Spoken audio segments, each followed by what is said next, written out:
بسم اللہ الرحمن الرحیم نحمدہ ونصلی علی رسولہ الکریم وعلی عبدہ المسیح الموعود۔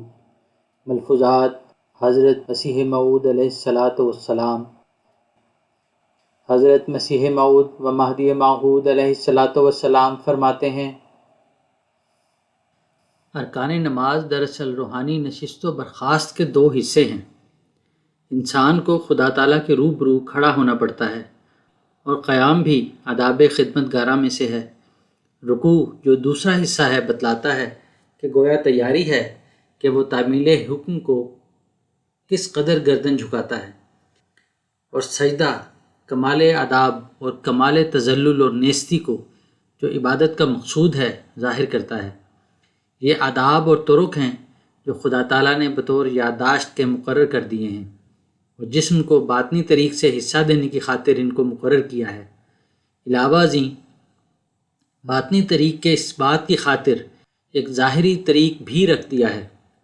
اب اگر ظاہری طریق میں جو اندرونی اور باطنی طریق کا ایک عکس ہے صرف نقال کی طرح نقلیں اتاری جاویں اور اسے ایک بار گراں سمجھ کر اتار پھینکنے کی کوشش کی جاوے، تو تم ہی بتلاؤ اس میں کیا لذت اور حظ آ سکتا ہے؟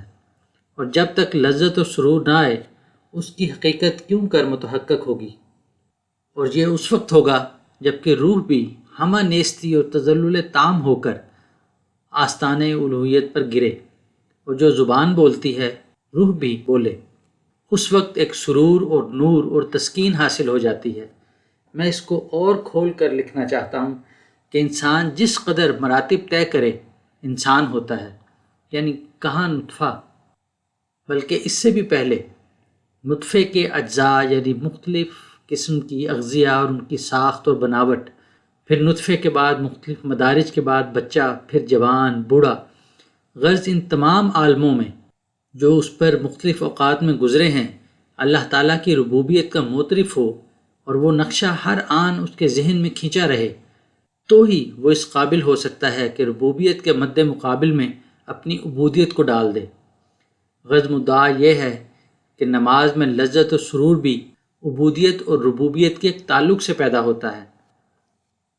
جب تک اپنے آپ کو عدم محض یا مشابہ بالعدم قرار دے کر جو ربوبیت کا ایک ذاتی تقاضا ہے نہ ڈال دے، اس کا فیضان اور پرتو اس پر نہیں پڑتا، اور اگر ایسا ہو تو پھر اعلیٰ درجے کی لذت حاصل ہوتی ہے جس سے بڑھ کر کوئی حظ نہیں ہے۔ اس مقام پر انسان کی روح جب ہمہ نیستی ہو جاتی ہے تو وہ خدا کی طرف ایک چشمے کی طرح بہتی ہے، اور ما سوی اللہ سے اسے انقطاع تام ہو جاتا ہے۔ اس وقت خدا تعالیٰ کی محبت اس پر گرتی ہے۔ اس اتصال کے وقت ان دو جوشوں سے جو اوپر کی طرف سے ربوبیت کا جوش اور نیچے کی طرف سے عبودیت کا جوش ہوتا ہے، ایک خاص کیفیت پیدا ہوتی ہے۔ اس کا نام صلاۃ ہے۔ بس یہی وہ صلاۃ ہے جو سیئات کو بھسم کر جاتی ہے اور اپنی جگہ ایک نور اور چمک چھوڑ دیتی ہے، جو سالک کو راستے کے خطرات اور مشکلات کے وقت ایک منور شمع کا کام دیتی ہے، اور ہر قسم کے خس و خاشاک اور ٹھوکر کے پتھروں اور خار و خس سے جو اس کی راہ میں ہوتی ہیں آگاہ کر کے بچاتی ہے۔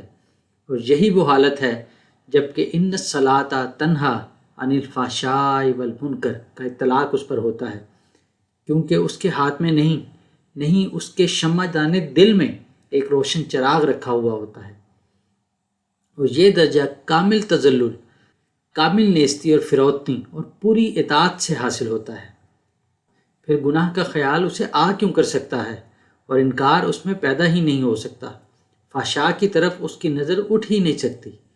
غرض اسے ایسی لذت، ایسا سرور حاصل ہوتا ہے، میں نہیں سمجھ سکتا کہ اسے کیوں کر بیان کروں۔